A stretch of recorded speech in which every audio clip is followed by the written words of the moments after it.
durante la próxima hora con los mejores expertos. Hoy contamos con Carlos Paz, analista político. ¿Qué tal, Carlos? Buenas tardes. Pues muy buenas tardes. Buenas tardes, un placer estar con vosotros. Tenemos también a Paco Arnau, analista internacional de redes y medios. ¿Qué tal, Paco? Muy buenas tardes. Hola, Sergio, Carlos, Cristian, muy bien hallado.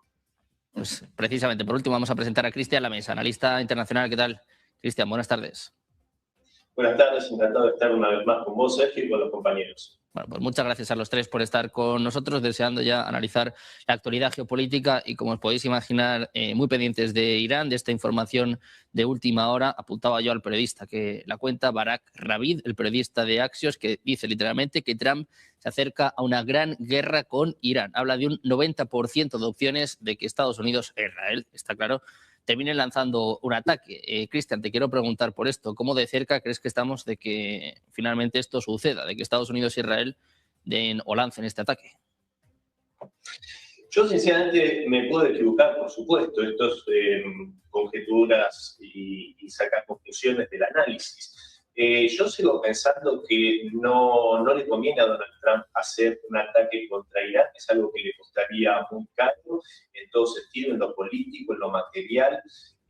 Lo que sí creo que, como lo hemos hablado muchas veces, tiene un escollo grande que se llama Benjamín Netanyahu, y lo que significa el Estado de Israel dentro de la política doméstica de los Estados Unidos. Yo creo que eso es un lastre enorme.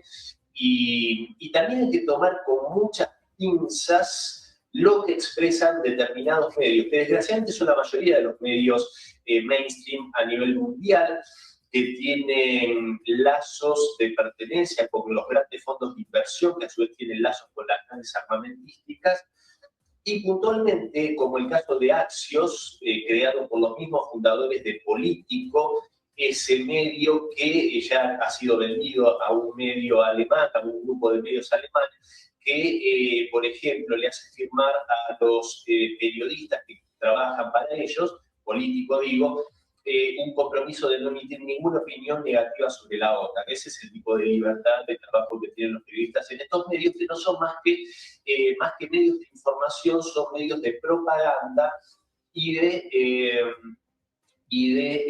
manejar y tratar de llevar para el lado de los intereses globalistas y a veces, muchas veces, difundir trascendidos que siempre curiosamente son trascendidos que vienen de fuentes muy cercanas al gobierno que pidieron estar en condición de anonimato. O sea, eso yo también podría expresar. Pero bueno, sabemos que desgraciadamente son los menos los medios serios como Negocios Televisión a través de los cuales se puede difundir toda la información y analizarla objetivamente desde diferentes visiones. Y en este caso, y más todavía teniendo en cuenta el periodista Barak Ravid, que se sabe que es un vocero del Estado de Israel y de Netanyahu. Entonces, dentro de toda esta situación bastante volátil y confusa, yo creo que está el interés clarísimo del Estado de Israel de forzar una intervención militar directa de Estados Unidos contra Irán. Eso es algo que evidentemente lo quiere hacer Netanyahu en su belicismo totalmente loco y descontrolado, seguir garantizándose en el poder para eludir la justicia de su país por las causas de corrupción, etcétera, que tiene pendientes, y aparte sabe que solo no puede enfrentar a Irán sin el uso de armas nucleares, porque en la guerra de los 12 días se vio claramente cómo con el poder misilístico de Teherán se comieron una paliza de proporciones bíblicas, ¿no?, sobre las ciudades importantes de Israel. Entonces yo creo que eso es lo que hace toda la situación tan peligrosa. Yo creo que el desplazamiento de este material bélico estadounidense a la zona puede tener que ver con mostrar músculo militar por parte de Estados Unidos, pero también de contener una reacción en solitario de Tel Aviv. Pero básicamente yo creo, y espero no equivocarme, que por lo menos si el diablo no mete la cola, como se dice, que en este caso el diablo sabemos quién sería, no creo que se vaya a llegar a un enfrentamiento militar entre Estados Unidos e Irán, Pero bueno, ahí el factor de máximo riesgo es Israel y las exigencias que pone, ya que aparentemente las conversaciones, si bien son arduas, están encarriladas de forma positiva entre el canciller iraní y Witkoff, el enviado de Trump.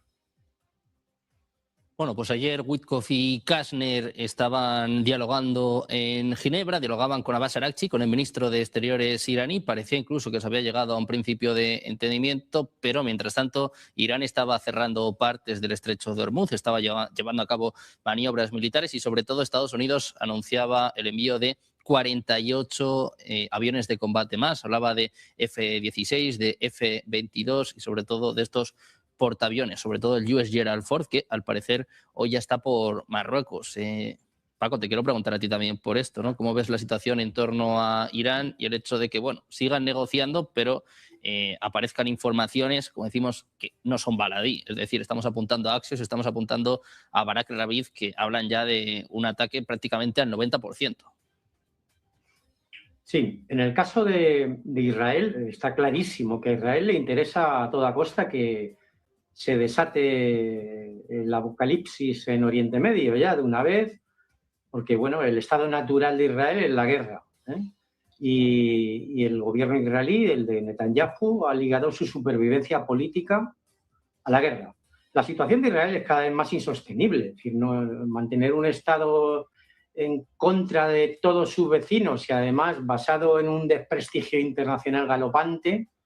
Es decir, ya al margen de los gobiernos, la opinión pública internacional es aplastante. El rechazo al genocidio israelí en Gaza y esta nueva ofensiva sobre Cisjordania contra todos los palestinos en general. Pero hay toda una serie de factores que influyen en esta complicada y compleja situación, ¿no? Por un lado tenemos el caso Epstein.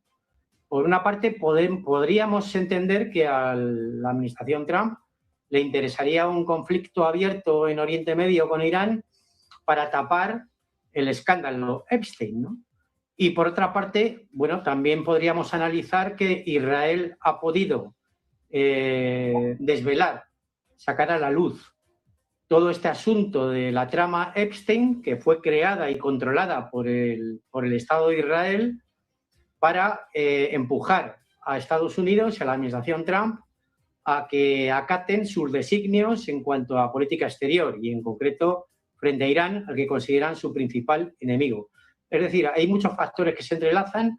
Otro de ellos es, como ha citado Cristian, que hay conversaciones y que, bueno, que sobre el programa nuclear iraní en Ginebra y que la vía diplomática aún no está descartada, pero nunca se sabe, además, con la administración Trump, ¿qué puede ocurrir al final? Puesto que estamos hablando de una administración que ha demostrado ser imprevisible en muchos términos, ¿no?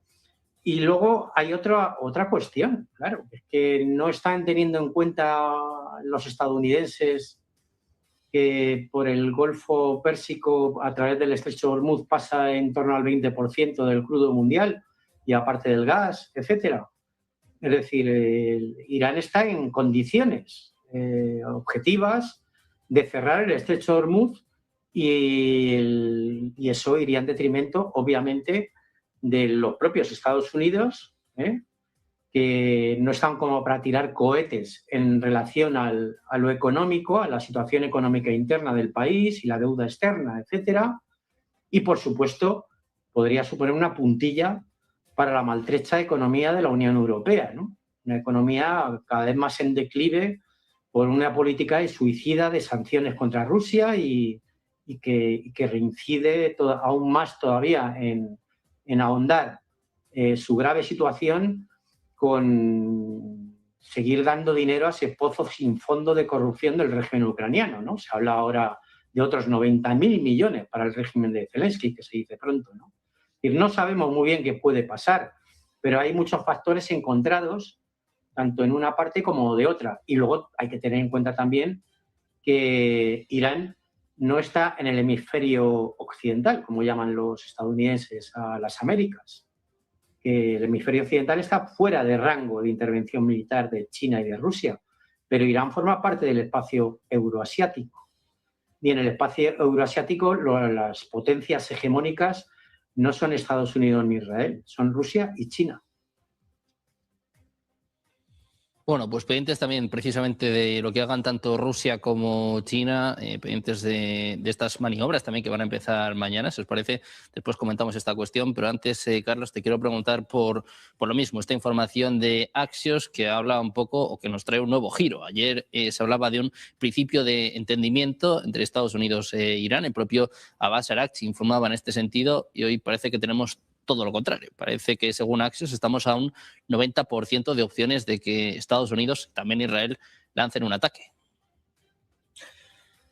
Bueno, voy a intentar decir algo diferente a quienes me han precedido. De entrada, lo que hay que decir al respecto de esta cuestión es que llevamos un mes con esta cantinela de que los ataques van a ser inminentes. Hubo un tiempo que yo mismo pensé que efectivamente iban a ser de esta manera. Todo indicaba que iba a ser así.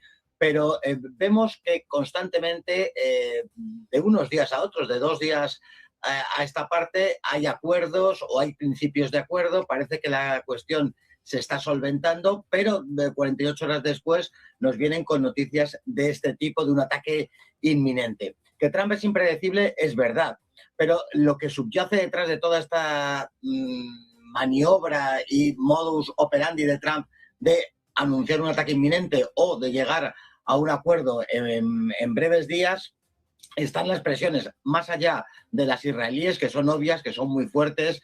Recordemos cómo Netanyahu hace unos días iba a Washington simplemente a recordarle a Estados Unidos que tiene que atacar a Irán. Esa es la polar de Israel, destruir a Irán, y esa es la obsesión que tiene Netanyahu. Pero es que además hay presiones dentro del partido, que se puede ver como aquella cuestión de la botella medio llena, medio vacía. Es verdad que hace tiempo quizá nadie dentro del Partido Republicano hubiera desaconsejado un ataque a Irán, pero ahora hay fortísimos miembros del partido que desaconsejan un ataque. También hay otros, como el señor Rubio, por ejemplo, que es partícipe de que se ataque a Irán.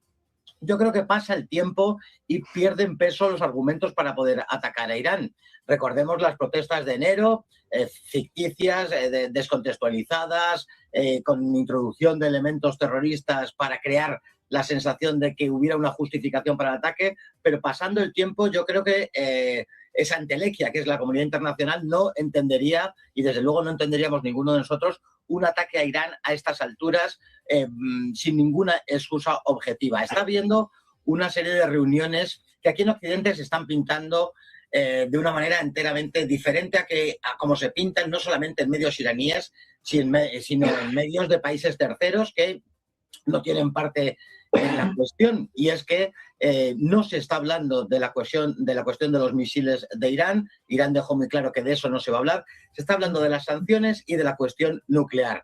Al respecto de la cuestión nuclear, que la hemos hablado muchas veces, por no repetirme más, decir que Irán no está poniendo ningún inconveniente para que exista una supervisión del material nuclear.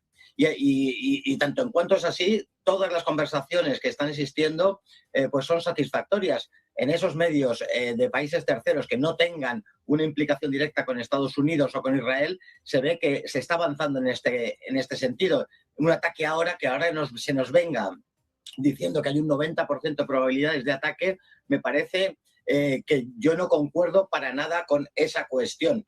Llega un momento que, y con esto acabo esta intervención, ha llegado un momento que Estados Unidos se ve entre la espada y la pared. Se ve ante las presiones israelíes, ante presiones de su propio partido para atacar a Irán. Pero seguramente ni Donald Trump ni Estados Unidos podría justificar un ataque a Irán, no por cuestiones morales, que nunca las ha tenido Estados Unidos, sino porque ¿cómo va a justificar que ante ese ataque hubiese una respuesta iraní con el hundimiento de barcos, con el cierre del estrecho de Hormuz, con unas consecuencias que tendrían que ser explicadas al público norteamericano y que a día de hoy lo veo enormemente difícil? Yo creo que esta noticia de lo que estamos hablando ahora, de lo que intentamos analizar, lo que nos has preguntado, atiende a esa voluntad de ese sector belicista, por supuesto sionista, que pretende calentar las meninges de la ciudadanía occidental para que viera justificable un ataque a Irán por parte de Estados Unidos. Pero yo creo que de realidad, si ellos lo sitúan en un 90%, yo lo calculo en un 50. A día de hoy no es para pensar que el ataque vaya a ser inminente. Yo no lo creo. Bueno, pues esperando a ver qué sucede en las próximas horas, en los próximos días, es lo que estaba citando esta información por parte de Axios. Yo os quiero preguntar también por lo que va a suceder mañana, estas maniobras conjuntas entre Irán y Rusia, en las que muchas veces también ha participado China. Se habla de maniobras navales que van a tener lugar en el Golfo de Omán, también en el Océano Índico. Ayer Irán ya ensayaba también el cierre del Estrecho de Hormuz, pero la pregunta va sobre todo en torno a Rusia y a China. ¿Hasta qué punto pueden mediar y, sobre todo, hasta qué punto pueden actuar si se cumple lo que estábamos comentando? Si finalmente tanto Estados Unidos como Israel lanzan un ataque contra Irán. Cristian, ¿qué crees que podrían hacer tanto Rusia como China? A ver, yo creo que estos ejercicios militares por parte de la Federación Rusa y de la República Islámica, un poco también es la contrapartida a estos portaaviones, ¿no? Mostrar músculo militar, y también Moscú mandar un mensaje en el cual expresa que no solo son socios comerciales, sino que Teherán y Moscú son aliados y aliados militares. Si bien no con la profundidad que desgraciadamente Irán rechazó hacer un acuerdo similar al de Corea del Norte en su momento, pero sí tienen cooperación militar muy importante, lo mismo con China. Y yo creo que en ese sentido, y concuerdo totalmente, bueno, concuerdo mucho con los dos compañeros, pero lo que refería Paco respecto a la zona de influencia. Yo creo que también es como decimos en la Argentina, se están acomodando los melones, ¿no? Un poco. Yo creo que se están delimitando esas zonas de influencia. Rusia tiene que mostrar mayor ímpetu con un aliado como Irán, que es una zona muy importante, fronteriza con el sur de Rusia, una región que ha sido volátil en algún momento, ¿no? El Cáucaso Norte, etcétera, con intentos, ¿no? de infiltrar algunos elementos que puedan, digamos, ayudar a la desestabilización de Rusia desde dentro a través de la población musulmana rusa, que sabemos que siempre han tenido una convivencia ejemplar, porque son rusos, no son extranjeros musulmanes que han ido al país, sino que son rusos de religión musulmana que viven hace cientos de años. Pero obviamente esto ha sido un intento durante la Segunda Guerra Mundial, en la Guerra Fría, por parte de la CIA, hubieron muchas operaciones para desestabilizar una región que, repito, es muy delicada, el Cáucaso Norte, y por eso mismo Rusia no puede permitir ni siquiera, digamos, un cambio de régimen en Irán. Sería algo deseable para Moscú. Yo creo que China también ahí tiene que hacer valer su zona de influencia compartida con Rusia en esa región. Y ahora es lógico que muestre el músculo militar, lo que hace. Pero también hay datos fácticos interesantes. Yo creo que, si no me equivoco, bueno, vos, Sergio, sabés mucho mejor que yo por las noticias, ¿no? que se reciben y que se difunden a través de negocios de televisión, pero tengo entendido que el petróleo, lejos de subir, ha bajado en los últimos días, en las últimas horas. Esto reafirmaría un poco la visión que comparto con Carlos, que no creo que vaya a suceder esto que nos vienen anunciando día tras día, que es inminente, este 90%, porque obviamente, como bien referían los compañeros, es muy sencillo para Irán cerrar el estrecho de Hormuz, ¿no? Por donde pasa el 20% del petróleo mundial. Entonces, pero obviamente todo esto yo creo que sí es de vital importancia para Rusia, y eso también debe estar, creo yo, en la negociación y en la charla. No creo que no hayan conversaciones de la parte rusa y de la parte estadounidense respecto de Irán. Sabemos la buena relación que tiene Putin con Witkoff desde la primera reunión que mantuvieron.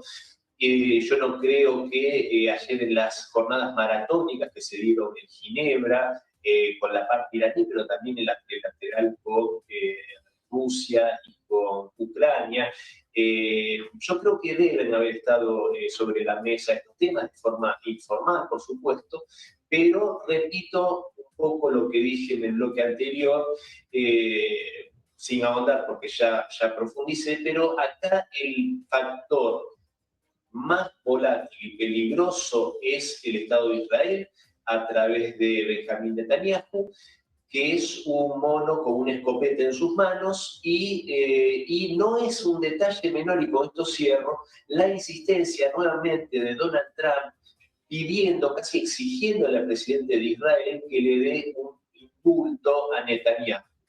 Estas cuestiones no se pueden escindir, como también lo conectaba el tema Epstein, Paco, que también comparto, pero acá este desgraciado que es Benjamín Netanyahu está poniendo al mundo en vilo por su situación de corrupción personal, porque pedir un indulto es reconocer la culpa, más descarado no se puede ser, incluso Trump sumándose a esto, pero si no, yo creo que la situación sería infinitamente menos peligrosa que lo que estamos viviendo si no jugase ese papel central de Netanyahu. Bueno, pues precisamente estamos pendientes del impacto que esto tiene en los mercados. Tenemos subidas en torno al 3% para los futuros del crudo, subidas más o menos del 3,24% hace apenas unos segundos. También vemos subidas en el Brent. Mira, están viéndolo precisamente en sus pantallas. Bien, bueno, que se ha relajado un poquito, pero hemos tenido sobre todo una fuerte subida a tenor de estas informaciones por parte de Axios. Ven al Brent prácticamente en $70 por barril y también subidas para el crudo, para el West Texas, que ahora mismo cotizan $64 por barril, subidas del 3,10%. De momento, bueno, el petróleo sube, pero tampoco mucho, tampoco tiene por qué estar relacionado con esta noticia, pero es verdad que venía cayendo en los últimos días. O sea, no es un momento de máxima tensión, al menos en lo que refiere a los mercados. Paco, te quiero preguntar a ti también por esto. ¿Qué te parecían estos ejercicios en el estrecho de Hormuz? Hoy, por cierto, estaba leyendo ahora que Irán ha vuelto a realizar ejercicios, sobre todo con el lanzamiento de misiles o con el uso de drones submarinos, ensayando lo que podría ser un cierre del estrecho de Hormuz y también lo que estábamos comentando, hasta qué punto Rusia o China se pueden involucrar, sobre todo con estas maniobras que comienzan mañana en el Golfo de Omán. Sí. La cuestión no es tanto la pregunta, no es tanto qué están haciendo Rusia y China, sino qué van a hacer Rusia y China, sino qué están haciendo ya. No solamente por el hecho de que hagan una maniobra conjunta, que no sería la primera vez, creo recordar, ¿no?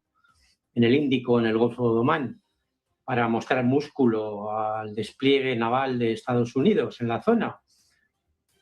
Es que Rusia y China en los últimos tiempos, sobre todo desde el pasado verano, cuando la llamada guerra de los 12 días, han incrementado la ayuda militar a Irán en forma de envíos. No tenemos datos exactos de qué tipo de envíos se han hecho y además ha habido nuevos contratos por parte de China, por ejemplo, de cazas para Irán, ¿no? Y otra cuestión además importante, ¿no? En la guerra moderna, ¿no? Que es la superioridad misilística. Y en ese aspecto, tanto China como Rusia, en el caso de esos dos países ha habido un trasvase de tecnología, ¿no? Sabemos, yo creo que sí, Irán dispone de misiles hipersónicos. Si no son directamente chinos o rusos, de propia factura, porque tienen los planos. Y además Irán no es cualquiera, también es una potencia aeroespacial que lanza satélites, por ejemplo, al espacio, ¿no? Y está por delante de muchos países del mundo en ese aspecto también. No es el típico país atrasado que depende del exterior en el plano tecnológico, ¿no? Luego, además, bueno, reincido en lo que he dicho antes, es que Irán está dentro del espacio euroasiático y China y Rusia no van a permitir que al final Irán se convierta en un peón de Estados Unidos. No lo van a permitir mediante un ataque masivo por parte de Estados Unidos. Quieren disuadirlos, ¿no? De que no realicen tal ataque masivo. Y luego Estados Unidos tiene un gran problema, que es que no puede invadir Irán. Irán es un país con entre 90 y 100 millones de habitantes, que tiene mucha superficie, yo creo que más de 2 veces o 3 la superficie de España, no sé exactamente el dato, y que además comparte el litoral con Rusia, ¿no? En el Mar Caspio, por ejemplo, ¿no? Y que hasta hace poco tenía frontera, ¿no? Con la Unión Soviética. Es decir, la situación en el caso de Irán no es la misma que que la que podríamos valorar con respecto a Venezuela o incluso Cuba. Y claro, evidentemente la situación es bastante más compleja de lo que ellos mismos piensan. No es tan sencillo como lo que plantea Israel, el de seguir continuando con una política agresiva contra Irán. Irán es una piedra en el zapato desde el año 79 para todas las administraciones habidas y por haber de Estados Unidos, desde Carter hasta ahora. Y la obsesión iraní, junto con la obsesión cubana, eran, digamos, dos líneas maestras de la política exterior de Estados Unidos, ¿no? Y bueno, no han podido ni con Cuba, de momento. Esperemos que no puedan con Cuba. Yo confío en que no van a poder con Cuba. Y tampoco van a poder con Irán. Entonces, ellos sabrán lo que hacen. Al final, ¿quién podría beneficiarse de una guerra abierta en el Golfo Pérsico? Pues evidentemente Israel. Pero perjudicaría tanto a Estados Unidos desde el punto de vista económico como, por supuesto, a la Unión Europea, que sería el principal pagador de un conflicto de este tipo ahora mismo, ¿no? De ese 20% del crudo y el gas que van por el estrecho de Hormuz, pues no sé el porcentaje que llega a Europa, pero yo creo que es incluso superior al que llega a Estados Unidos, ¿no? Y además está habilitando otras fuentes, ¿no? Como es el petróleo venezolano, con el levantamiento de las sanciones al comercio del petróleo venezolano. El principal perjudicado de todo esto volvería a ser Europa, al igual que lo ha sido con el conflicto que desató Estados Unidos en Ucrania allá por 2014. Bueno, pues muy pendientes de Rusia y de China. Como decimos, mañana vamos a estar muy atentos a estas maniobras navales, a estas maniobras conjuntas entre Rusia e Irán, unas maniobras en las que China ha participado en muchas ocasiones y en lo que viene a ser una demostración de fuerza también, con lo que comentaba Paco, ¿no? Con muchos aviones, con mucha ayuda que al parecer se ha intensificado en los últimos días, tanto por parte de Rusia como por parte de China. Imagino que sobre todo defensas aéreas. Te quiero preguntar también por esto, Carlos, ¿hasta qué punto llega la ayuda de Rusia y de China y hasta qué punto podría llegar en el caso de que la situación escale?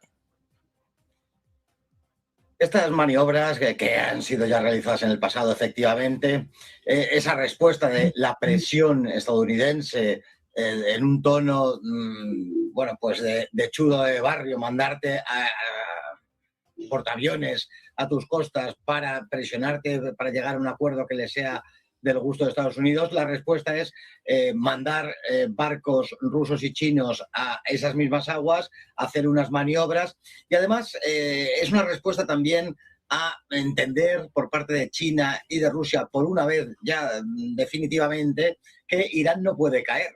Esto lo entienden perfectamente.